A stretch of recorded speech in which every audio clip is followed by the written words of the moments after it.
আচ্ছা, দুবাইয়ের viral পিস্তাশিও কুনাফা chocolate তো অনেকেই ট্রাই করলেন।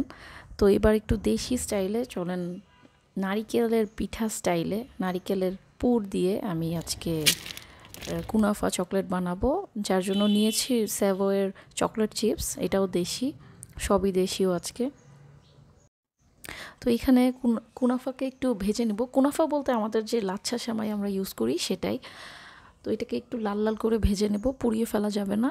আর চকলেটটাকে মেল্ট করে নিব। এবার চকলেট মোল্ডে অল্প করে একটু ব্রাশ করে নিব চকলেটটা। তারপর এটাকে যখন এটা কিছুটা সেট হয়ে যাবে এর মাঝখানে আমি ফিলিং দিয়ে দিব। নর্মালি এটার মধ্যে কনডেন্স মিল্ক অ্যাড করা হয়, বাট আমি অ্যাড করিনি, দেখা যাক কেমন হয়। এইটার ভেতরের যে পুরটা এটা আসলে চকলেটটাকে কমপ্লিমেন্ট করেনি। বাহিরের চকলেটটা মজাই লেগেছিল। আমার মেয়েকে খেতে দিলে সে বলেছিল যে বাহিরের চকলেটটা মজা লাগছে কিন্তু ফিলিংটা ভালো লাগছে না। তো নেক্সট টাইম আমরা অরিজিনাল দুবাইয়ের কুনাফা চকলেটটাই ট্রাই করে দেখব ইনশাল্লাহ।